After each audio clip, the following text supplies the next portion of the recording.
So welcome back to Third Age Reforged and to the Dry Lake Bed, and this is going to be a 2v2, and this one was sent to me by the player who is playing as Linden, Arsal Ali 009050. I'll just be calling him Arsal for the rest of the fight, and it's going to be Linden and Isengard facing off against, I believe, Erebor and Arthur Dane. Yes, it is.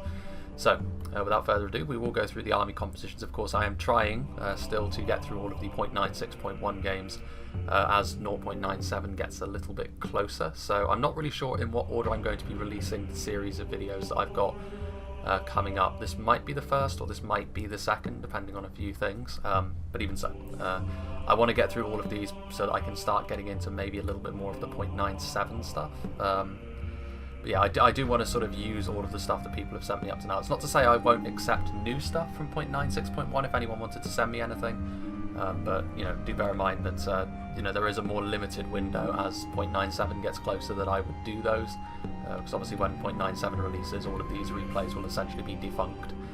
But let's go through Linden's army. So we've got some 4 Linden archers at the front. Linden in general tend to be quite a forgiving faction to play, even though they have very distinct weaknesses in their lack of armor values and their lack of numbers, as the elves tend to have, and obviously they can be quite expensive. Linden do manage to get around this with a lot of their strengths in their hybrid units, and obviously the fact that elves in general tend to be better than the equivalents of other factions. The 4 Linden archers, for example, this first line will be very, very good, obviously, at dealing damage. They may not be the best at taking arrow fire, but Linden can often saturate their line with enough archers to even make them decent in a skirmish fight, despite their initial weak-looking nature in that sort of fight. Harlinden Guard, however, they are one of the Linden hybrid units. They are, of course, spears and archers combined, and with their shield value, they are a little bit better at taking punishment from range. And of course, one of the things that you will often see people do if the archers are a little bit isolated is try and charge them with their cavalry, but the Harlinden Guard, not quite such a squishy target because of that anti-cavalry bonus that their spears give them. Meanwhile, back here we have the standard front line for Linden. We have several units of Harlinden infantry. Very, very efficient. They will beat most other line infantry in the game sort of in a vacuum, but that rarely ever happens, so obviously you do need to still be a little bit careful with Linden's front line. But Linden, in general, from the front, tend to perform quite well against most other factions with the standard builds that most people tend to bring. You know, against Linden you can't just afford, if you're a Kingdom of Men, for example, to bring just a bunch of standard line infantry and expect them to do well against an elven unit like this. You need to sort of be a little bit more clever with what you're planning on doing if you're going to engage them. And often what Linden are able to do, which the other elven factions struggle a little bit more with, is back this very efficient front line up with a lot of good pikes. The Mithlon pikemen are the higher tier variants, which are, I would say they're probably a little bit better than something like the Uruk-hai pikes overall, although they are quite expensive and of course horribly weak to arrow fire. We also have the 4 Linden pikemen over here, which is sort of more standard pikes, but even so, from the front, they're still going to do a very, very good job for you. Very standard Linden front line this. Then just in behind them, we have the damage dealers of Linden. We have the Mithlon Swordmasters, obviously. Heavy Elven Swordsmen are very difficult to wear down in just a pure melee fight because they have such high skill and such high damage that they will be able to kill most other units they come into contact with. Obviously outside of like the really elite stuff that most factions have access to. Yeah, the Mithlon Swordmasters will make up, well, they will add a lot more damage. Obviously the pikes, they're not really designed to do so much damage quickly. They're more there to sort of keep your line in check, whereas something like the Mithlon Swordmasters is going to do a lot of damage quickly. Meanwhile, back here we have some Mithlon Marines. They are Javelin line infantry hybrid, so they can essentially fulfill the same role as the Harlinden infantry of melee, but really you want to be using all their Javelin ammunition first, because obviously those AP missiles can be very, very useful indeed. Only one unit, interestingly enough. Usually you see Linden with a lot more Javelins than we see here.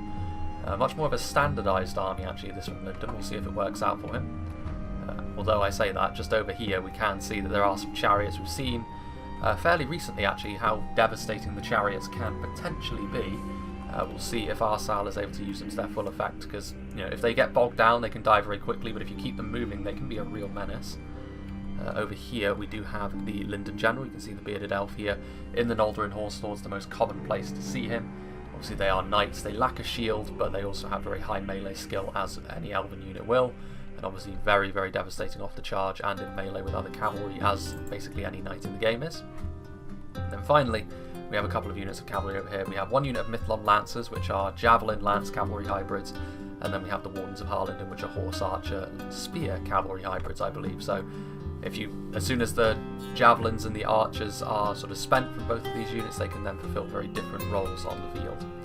Let's actually go through his ally before we get into the red team, because it looks as though the red team are clustered quite closely together. We have Wasted Cupcake playing as Isengard. You can see the tactical geometry going on here. We have some pikemen. The Uruk-hai pikes obviously tend to make up quite a central pillar of the Isengard army. Obviously, as with really any pike in the game, they are vulnerable to being skirmished down from afar. But I think, based on the layout of the armies, that the blue team is going to have to be the ones to move forward. So this tactical geometry isn't going to hold up under the ranged firepower from across the way. You can see that the dwarves do have a catapult after all. A lot of pikemen, we'll get into those guys in a minute. But we also have 3 units here of the Uruk-hai infantry. They are strong. They are not quite as good as the likes of the Guardians of Khan Doom or the Castamir's Legion. They're sort of a tier below that, if you will. They don't have their armour upgrades either, so they are a little bit weaker than they would be with those. But even so, they do make up a very strong front line. They are much better than sort of most other similar Orc infantry stuff, like the Uruk-hai Raiders would be much more of a basic Orc unit, and the Uruk-hai infantry is certainly a big step up from them. And then we have the Uruk-hai Berserkers, obviously. They have very little in terms of armour, but they do have multiple HP and they are capable of dealing out a lot of damage, in addition to the Nazkai, which are essentially just better than the Berserkers in every way individually, and they are significantly tougher as well. Is this the General's bodyguard? It's always hard to tell. The Isengard General does a really good job of blending in with his men. We do have the Champions of the White Hand here, which still, until 0.97 comes out, and that may change, the Champions of the White Hand I think are still the most damaging cavalry-to-cavalry combatant in the game. They are really, really strong in that regard.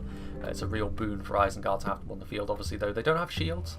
They do have good armour values and multiple HP, so they can withstand arrow fire for a time. But as soon as that HP value has gone down, they are still quite vulnerable to arrow fire. So you can still zone them out, and obviously things like crossbows will kill them off pretty quickly. The Trolls of the White Hand, they're getting a new model in the upcoming patch as well. Obviously they look a little bit derpy at the moment, but they are still very strong, so don't let their clumsy expressions fool you. And then we've got some Dunlending Clansmen, obviously heightened anti-cavalry bonus compared to other spear militia units, but obviously, as with other lower tier Orc units, you can't really expect them to do too much in melee. Isengard in general have gone for a very mounted heavy approach, which, based on the fact they're probably going to have to move forwards, might work against them here. We'll see. He's got some skirmishers to spray down enemies from afar, and then he's got a couple of units of standard war grinders as well, so a big mounted presence. We'll see if that works out for him. Let's move on to the red team, who have spread themselves out a little bit. We've got some Dunedain Scouts over here, just the standard horse archers. We might have the Grey Company over here somewhere as well.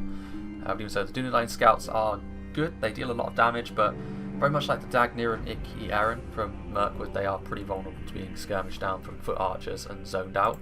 A little bit weak to that sort of thing. Ooh. As we find ourselves in the cliff, we can see some Dunedain Mounted Company. I believe, I have heard before, that the Dunedain Mounted Company in the upcoming patch are going to become melee cavalry as opposed to lancers, because as it is, the Dunedain Mounted Company and the Four Noster Rain Knights kind of fulfill the same purpose, only the Dunedain Mounted Company are just better because they've got better skill.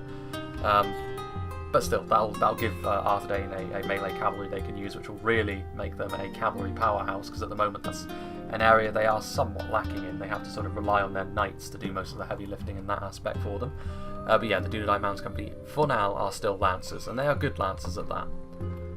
Speaking of the knights, however, I believe, yes indeed, we will be seeing the Knights of Numinas in action today.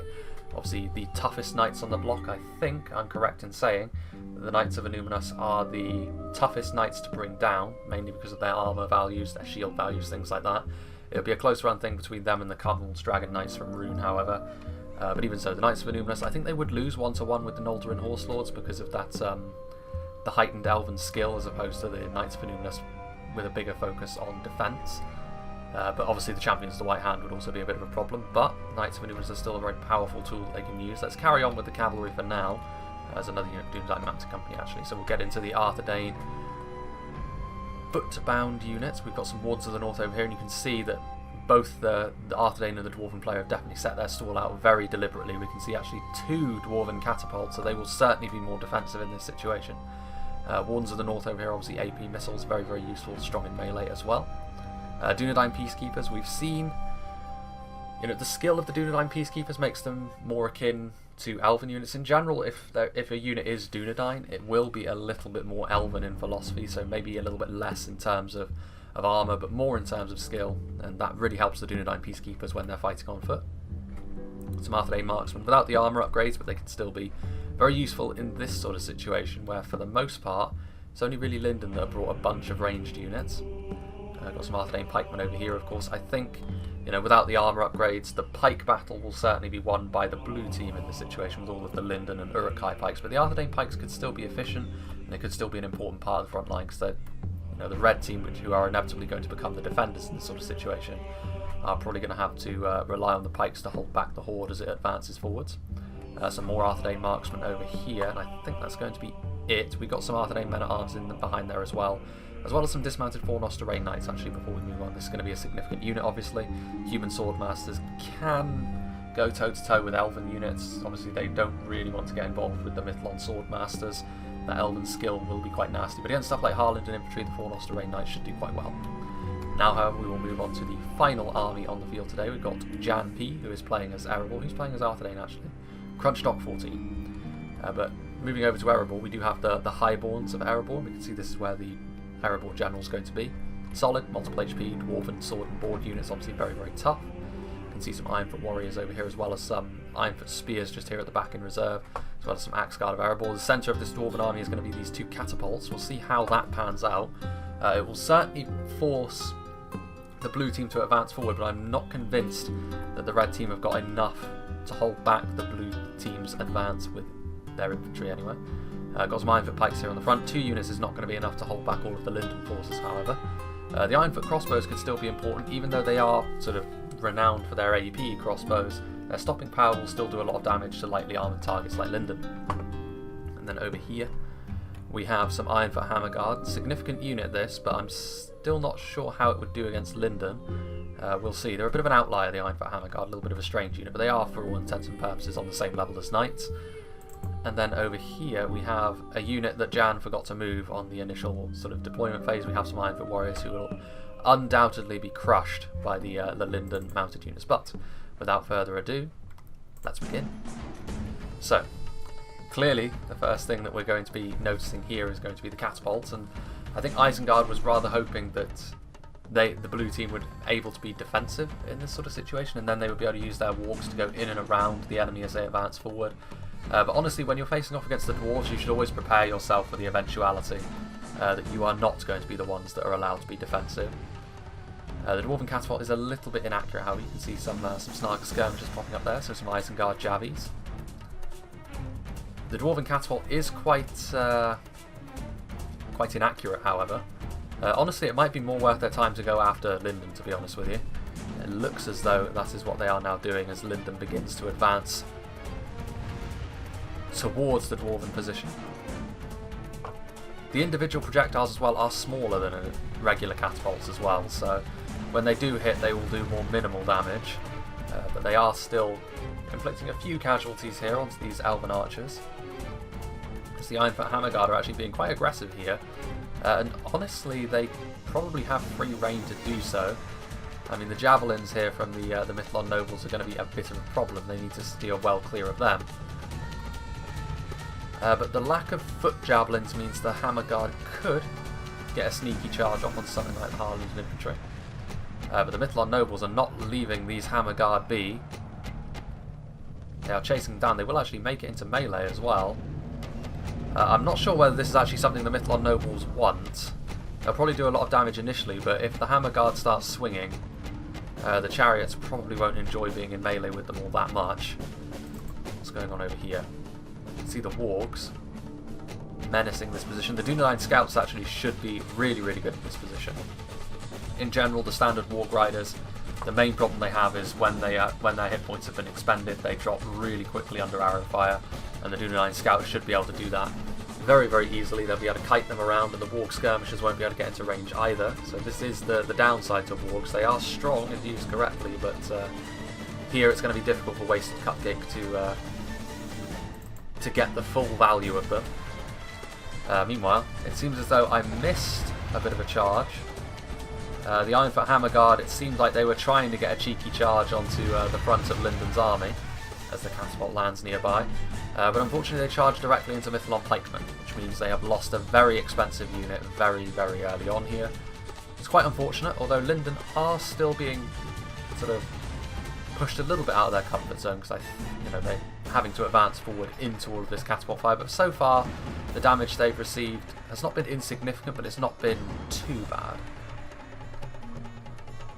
Let's go back over here and see how the cavalry engagement's getting on. The Warg skirmishers now being targeted by the mounted Dunedain. And this is good actually, because in terms of pure melee, Arthur Dane would really struggle against all these wargs. The Knights of Annúminas would really be the only thing that could hold their own. The Dunedain Mounts Company as Lancers would not be able to have as big an impact as they might like. What's going on here? The Dunedain Scouts holding their own. The wargs are actually shaken at this point. Not enough of them really. They're wavering and they are broken. Breaking wargs. Obviously they are susceptible to that sort of thing as well, as most Orc units tend to be outside of the heightier stuff. What's going on over here? As you see that the Warg Riders' defeat seems certain, so they did take a charge from the Dunedain Mounted Company, and Lancers, when they do get a clean charge off, can still do well against anti-cavalry focused units like this. But as time goes on, you would expect the Warg Riders to start to, yeah, they are taking a toll actually. The Dunedain Mounted Company now, defeat seems certain, but the Wargs do need to be careful. Obviously they do need to get out of here. The Mithlond Nobles, there is actually only one left. What's been going on here? They were trying to cycle around the back and fell afoul of the Knights of Annúminas and presumably some of the ranged units over here as well. Not great for Linden. Initially they were used quite well, but now they're gone and they're an expensive unit, so the Wargs had to cycle away as well. The Horse Archers being in close proximity is a real problem for them. You can see the Dunedain Scouts still just trying to go after. The Warg Skirmishers though are here. A little bit of a messy cavalry engagement so far. The Wargs might end up winning this if Arthur Dane isn't careful. Sustained combat is not really how you want to deal with the Wargs, but we'll see how that goes as time passes. Linden, meanwhile, have managed to set up their archers into a good position to start firing, although the Ironfoot crossbows and the Dwarven catapult will still be doing damage. Honestly, if I was Arsal, I would be very tempted to sort of move in as quickly as I possibly could, try to engage the dwarves, try to stretch their lack of infantry units, because these two catapults are expensive and they take up 2 slots in the army. They don't have enough infantry to cover all their angles. They've got 2 units of pikes and they've got a few units of melee infantry here and there. That's not going to be enough if you move forward quickly, and Isengard are here in support now as well, so you will be able to put some real pressure on them. You can see here that Wasted Cupcake is actually moving forward very quickly, the Uruk-hai infantry coming in, although he has staggered his advance a little bit too much in my opinion. One unit of Uruk-hai infantry is going to get overwhelmed by the Arthur Dane front line, especially with the pikes there. You can see this is the problem. The pikemen are slow to advance, to be fair, when they're in formation. Let's go and see what's happening over here though in this mounted engagement right here in the corner of the map. As the Dunedain Scouts fighting with what's left of the Warg Skirmishers who are about to break. There's only 5 of them left, to be fair. And the Dunedain Mounted Company proving themselves in melee. That extra skill that they have really does help them. Obviously the big charge as well certainly helped to clean up the Wargs over here. So Isengard have lost a huge amount really of their mounted power. What's going on back here? Interestingly enough, the Dunedain Scouts are here. Looks like they were trying to skirmish down the champions of the White Hand. This, however, is the last place the Dunedain Scouts want to be, in melee with the champions of the White Hand, and now the Trolls of the White Hand, so I would imagine the Dunedain Scouts back here are probably going to break at any moment. As they now start running off, they are wavering. They might get away, actually. That's important, because if they still have ammunition, they could be really useful later on against the champions of the White Hand. Uruk-hai Berserk as well. I'm very surprised not to see any Uruk-hai crossbowmen. What's going on here? Uruk-hai infantry with a bit of damage. Looks like he did pull them back actually. Didn't send them in all on their lonesome. Ironfoot warriors moving out to the front line. Linden have done a real number on some of these crossbows, but I imagine the opposite is true as well. The crossbows with their stopping power have been doing a lot of damage to these elven archers. And the longer this bombardment is allowed to continue, the more worthwhile bringing 2 catapults for the dwarves would have been, because they are chipping away at this elven strength. Weirdly enough, numbers is actually a strength that the elves can leverage in this battle. 2 catapults is a big investment to make. Meanwhile, these Noldor and Horseswords charging in. Those Ironfoot warriors that were out off to the side of the battlefield, unfortunately they will just be picked off here. both from the cavalry and from the Mithlon swordmasters. And honestly, a waste like this is something which the dwarves can scarcely afford to make. With those, you know, a unit of infantry like this would have been invaluable to help defend those catapults. Although with how passive Linden is being so far, it's not the end of the world. Linden was being a little bit more aggressive. It's interesting actually that the Dwarven player is being a little bit too aggressive here, in my opinion. You know, you can see that he sent forward a unit of Ironfoot warriors all on their own. They're shaken. They're being chased by these Uruk-hai. That was a bit foolhardy there from Jan P. If you've got catapults like this, if you're going to play like this, you need to commit to it and really just sort of bank up on the defense. Wasting units like this, it's basically undoing all the good work that your catapult has so far done. And even then, the catapult hasn't done a huge amount of damage, so to be honest with you, it's probably a net loss for the dwarves so far. And they've also sent forward their crossbows without any sort of backup and support, so the Noldorin Horse Lords are essentially running roughshod over the dwarves at this point. Unfortunately for them. That's just Mithlon Swordmasters pursuing. Obviously the Uruk-hai infantry, the Ironfoot warriors are now fighting to the death, so the Uruk-hai infantry will be able to clean them up nice and quick. And the Uruk-hai pikemen are also here, and if the red team continues to make mistakes like this, they will just be slowly bled out at the wrists from the blue team, which suits them. The Dunedain Mounted Company are moving in now, taking some javelin fire from the Mithlon Lancers as they charge forward. They are going to connect, however, charging right into the 4 Linden archers, and that was a good charge at that, covering basically the full length of the unit. Nicely done, robbing the elves of some of their ranged power. Although it's really their melee advantage which is the problem. Now the Dunedain Mounted Company need to get out of here, but unfortunately it looks as though Arthedain is going to charge them into the Noldorin Horse Lords. This is a fight in which the Dunedain Mounted Company are hideously outmatched, especially with the support of those javelins raining in from the Mithlon Lancers. And yeah, the Dunedain Mounted Company break almost immediately. That was foolhardy as well. Looks as though, you know, I think there's maybe a couple of newer players in this game based on the moves that are being made, because some of these moves are suboptimal, shall we say. Wasted cupcake still just sort of, something's got to give eventually here. Someone's going to have to move in and sort of take the bull by the horns and attack. See who makes that move first. See the Axe Guard of Erebor also just sort of loitering with intent. I think maybe the catapults might be out of ammunition, which is a bad sign for the red team, honestly. It's one of their only genuine strengths they have left. The Knights of Luminous are strong, but with the Champions of the White Hand and the Noldorin Horse Lords and all of the Linden Cavalry still on the battlefield, the red team is certainly caught like rats in a trap. Crossmen forming up. Again, this is a really suspect idea as well, just sending out these individual units all on their own, and it's not really going to gain you anything here from the dwarves. And they're actually attacking now as well, which, you know, again, this is, or are they? I thought they were just going to be sent to their doom by charging into those elven pikes. That would be a hideous move, but they are actually pulling back, which is good to see. Dwarven Catapult trying to go after the Uruk-hai Berserkers now and the Naz-kai, units which they will still have to deal with. Still got the Highborns of Erebor back here. But I think this is going to be the beginning of the end for the red team at this point. We're past the halfway point in this battle at this point. So I imagine now, provided the blue team advance in an organised fashion, they should be able to take this one home.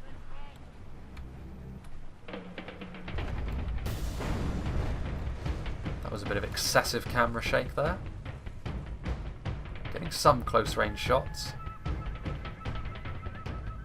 The Wardens Harlan getting into position. They are horse archers. I don't think they've used up all their ammunition. Some Dunedain scouts over here. The Dunedain scouts probably want to stay away from the Wardens of Harlan and their spear cav. I guess the Dunedain Mounted Company have got a good charge though. Linden fell asleep at the wheel a bit there. But the Linden Cavalry should be fine, honestly. Even though they took the charge, they should still take that one home, especially with the Noldorin Horse Lords in close proximity. The Knights of Illuminus have an opportunity here to go through this way and try and get some nasty charges on Linden, which they need to do really. They can't afford to try and engage the Linden Cavalry one-to-one. Let's go and see what's happening on the front line. Let's actually turn the speed down a little bit now that things are starting to happen quite quickly. The Dwarven Catapult with some close range hits. But here you can see the numbers advantage is going to come in well, the numbers advantage is going to be a huge effect on this fight. The Linden forces are here in such numbers that the dwarves' single units of pikemen are not going to be able to hold back their advance, and you can see already that the Ironfoot pikes are just struggling horribly. And over here you can see the Ironfoot spears. 2 units of Ironfoot spears not really contributing much of anything. They're just sort of standing there and getting shot. And you can see over here the Harland infantry engaging with the Ironfoot pikes. They'll last a little bit longer, but it won't matter because I think this part of the dwarven line is going to crumble, and then Linden will just wrap up the line, get into the catapults, and start to finish them off. Meanwhile, here on the front line, an even fight. The Arthedain pikemen trying to hold the line, but eventually you would imagine Isengard are probably going to be just fine. The Uruk-hai pikemen are still fairly far away, to be honest with you, but they are getting closer with each passing second. Let's go back up to 1 speed. Victory seems certain for this unit of Uruk-hai infantry. The pikes continuing to hold back the Uruk-hai advance. Isengard's advance has not been quite as complete as Linden's, to be fair. But I don't think it's going to matter too much. I think Isengard, they are wrapping around Arthedain as well, and the manpower advantage is certainly in favour of the blue team. Knights of Illuminus running for the hills as the Linden cavalry asserts its dominance. Close range fire into the Uruk-hai infantry, but you can see there how quickly the dwarven line fell apart. And again, a layered defence like the one that Erebor has tried to put up here has failed spectacularly once more, and it just sort of, again, every battle, it seems, just further showcases that. I keep saying that a layered defence very rarely is the answer, in my experience, and in this case as well. He tried to sort of put his pikes on the front line and then back them up with spears on a second line, but you needed to put them together if you were going to hold for any length of time. Honestly, I think the damage had already been done before then, but the line perhaps wouldn't have collapsed quite so spectacularly if that wasn't the case. What is going on over here? Again, the Dwarven player has made some really questionable moves throughout this entire battle with stuff like this. Committing individual units out into the field to try and take on whole sections of their opposing army like this. The Axguard of Erebor are a good unit, but they are an AP shock unit. They're not ideally suited for facing off against Linden's sort of front line, essentially. And as if that wasn't enough, we've got a column of Uruk-hai pikemen also moving forward, getting ready to engage. And the Linden cavalry still proving to be a bit of a menace. See over here the Knights of Illuminus trying to zone out the champions of the White Hand. The Uruk-hai infantry's had a bit of a torrid time, to be honest with you. The Uruk-hai pikes have been lagging behind, and if you want to move your pikes quickly, you've got to take them out of formation and run them, as opposed to just leaving them in formation and then watching them slowly waddle across the battlefield. More hits here from the catapult. Shooting in there. It's a big blob of opposing forces, to be honest. The Highborns of Erebor have managed to stabilise this frontline fight for the time being, but there's only so much they will be able to do. There's only so many of them.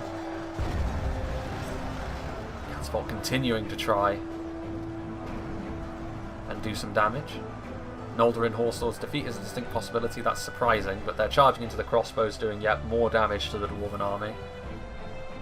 I think this battle's been a really good showcase of how just trying to noob box it up very rarely works against players that know what they're doing.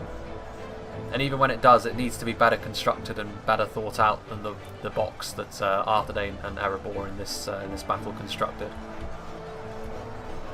The Uruk-hai pikes' defeat seems certain for them.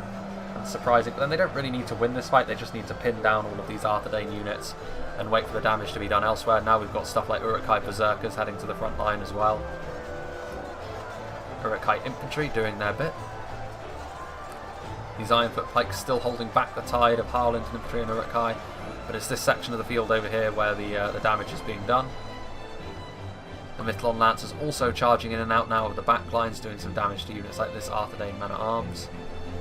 Wardens of the North firing away. Their AP missiles will be a welcome addition. Now this is interesting. The Knights of Illuminus have managed to escape the clutches of the champions of the White Hand. And they are going to be able to charge into the Snargate here. This is the sort of unit which could turn a battle around, the Knights of Illuminus, but unfortunately the champions are going to catch up to them. And I imagine with how much damage the champions have actually taken, the Wardens of the North have probably been firing them at... Well, they probably were firing at them at some point. But now you can see how quickly the fight turns around. The Knights of Illuminus in sustained melee. Champions of the White Hand flexing their muscles there, with the support of their snugger underlings. Frontline doing its best to hold. You can see one of the real problems here in the background is the fact that cavalry superiority in the back lines belongs to Linden. Mythlon Marines doing some damage to the Wardens of the North and some Arthedain men-at-arms. The red team at this point I think are probably running out of answers. Linden infantry here, Uruk-hai pikemen yet to be pushed forwards as well. Berserkers on the front line. Snaga coming back for another charge. We have the Knights of Illuminus, but they're going after scraps, honestly. They're going after the Snaga when they really should be trying to recharge this front line, like Linden are doing now. It's risky with the pikes there, but at this point you don't really have much of a choice, because if you let the fight go on as it has been, you're just going to lose because of attrition. Whereas getting a nice rear charge with the Knights of Illuminus into the Isengard forces in particular could cause a bit of a rout. The Noldorin Horse... Actually, no, that was the Mythlon Lancers there. Getting a nice charge into the back of the Arthedain lines, causing a part of the line to look significantly thinner than it once was, and that is where the Berserkers are as well. And unfortunately, I think the window of opportunity is leaving, because the Uruk-hai pike's sort of turning around. There is potentially an opportunity to recharge this section over here, which the Knights of Illuminus need to take. They need to go after the infantry, not the archers. Archers are an easy target, but at this point in time it's not the archers which are going to finish the red team off. It is going to be the infantry engagement. They need to sort of cut into the numbers here. And all this time, it's fair to say that the red team have been trying to go after the opposing team's skirmishers, when really they, in a way, that is obviously the sort of accepted thing to do with cavalry, going after the enemy skirmishers. It's like one of the first things you learn how to do in Total War. But in this situation, they really needed to start hammer and anviling the opposing front line, because now they're running out of infantry. I mean, to be fair, again, it was probably too late by the time the Knights of Illuminus did get in behind the front line. But it's choices like that, choices to not hammer and anvil the front line and instead cycle around to go after already depleted units of archers, which are mostly out of ammunition. Which leads me to believe that there's probably some newer players in this lobby. But that's fine, everyone has to start somewhere. Knights of Illuminus are going to go out, and again they're going to go after the archers. I mean, at this point it's just a case of trying to pad their kill counts, I think. Because the end is nigh. The Trolls of the White Hand are still alive and well, doing some nice damage. They are going to get into the Wardens of the North, who, over the course of this battle, the Wardens of the North have probably gotten themselves a fair amount of kills. We've got over here Mythlon Swordmasters. You can see the pikes. Linden, obviously, Arsal is clearly a more experienced player than the other three in the lobby, I think, because even Isengard, the way they sort of set themselves out at the start, the way they went after, fast-moving, damaging horse archers with wargs, leads me to believe that, Wasted Cupcake is not, the most experienced player, but I feel as though Linden obviously took advantage of the knowledge they have of the game here to good effect. And that is one of the main reasons why I think Linden and Isengard have won fairly convincingly. Still, this is a good showcase, and this is still one worth showing for a few reasons, really. One is obviously the dangers of trying a new box up. The other is don't commit individual units forward. You need to have a clear... how to word this? You need to move your army more as a whole than just sending forward individual units. Like the Dwarven player was sending out individual units of Ironfoot warriors and Ironfoot spears into the Linden army, and that was basically undoing all the good work that their catapults were doing by just essentially feeding kills into the blue team as they move forward. The other thing I would say is be very wary of bringing 2 artillery pieces. It's not the wrong thing to do 100% of the time, but it's close. Catapults are expensive, and you can tell here that the lack of infantry power that the dwarves had, which is weird considering the dwarves usually are able to tank it out in melee against anyone. The enemy general lies dead. That would be Arthedain's general. But yeah, they didn't have the numbers Enemy general lies There goes dead. Dane as well. Teach him to ride to war. Be awed by the victory we have won here today. But yeah, I think that, you know, 2 artillery pieces is risky. I think it would have been better to spread the cost of that out. The Dwarven catapult in general is a fairly risky tool, in my opinion. It's unique and it is potentially very useful. It can get your opponents to move forward, which they did. But once, you know, the blue team did move forward, the red team didn't have an answer for their numbers. So yeah, obviously Linden doing very well for themselves. Arthedain getting a lot of kills, but that does have a lot to do with the fact that they were primarily fighting Isengard in melee and, you know, on horseback or wargback. And, you know, they committed them. They had the most men deployed. Let's see how or what did the damage for Linden. Unsurprisingly, the Noldorin horse swords at the top. They basically had free reign over the back lines of the enemy once the cavalry advantage had been secured thoroughly. And you know, the pikes did well as well. I think the Mithlon pikemen, the Fallen pikemen, you can see here, the pikes definitely were a problem because the dwarfs did not have the numbers to deal with such a nice push of pikes, and then obviously the skill. The Harlinden infantry didn't do much in terms of damage. However, they were still an important part. The numbers, more than anything, was the key thing here for Linden. So yeah, this battle, more than anything, is a warning sign. Don't try and do what the dwarves and Arthedain did in this battle. Don't. There was a number of things, as I said. Don't commit individual units forward just into the opposing army because you're just feeding them kills. Unless there are very sort of specific scenarios in which you can do that to just sort of try and slow the enemy down. But this was not one of those scenarios, especially not multiple units of Ironfoot warriors and spears. 2 artillery pieces is better when the cost is spread out between both players rather than one player shouldering the entire burden, because it can leave one player with a real shortfall in terms of other units because of how expensive artillery can be, particularly Dwarven artillery. And third would be, don't chase horse archers with wargs like that, because the wargs, ultimately it didn't matter too much. You know, the Dunedain Mounted Company did a lot of damage. The wargs ultimately, the strength of the champions of the White Hand did see Isengard through, but if they didn't invest as much as that in their cavalry, which often you see Isengard, they don't spend quite so much on their wargs. That could have gone south, but in this case, obviously the champions of the White Hand and their strength certainly helped out. But yeah, bit of a strange one, but it's still worth showing. Next, after this one, I'm not really sure what order I'm going to be releasing all of these in, so it's a little bit hard to say what's going to be next and what's not, but fairly soon, perhaps before this one even, we will have had a Greyhaven siege, so that will be sort of within the week. I know we've shown the Greyhavens a fair amount, but you know, I do want to show off all of the stuff that I've got in 0.96.1 while it is still relevant, as I've said. So yeah, hope you enjoyed this, and I hope you'll join me for whatever is next.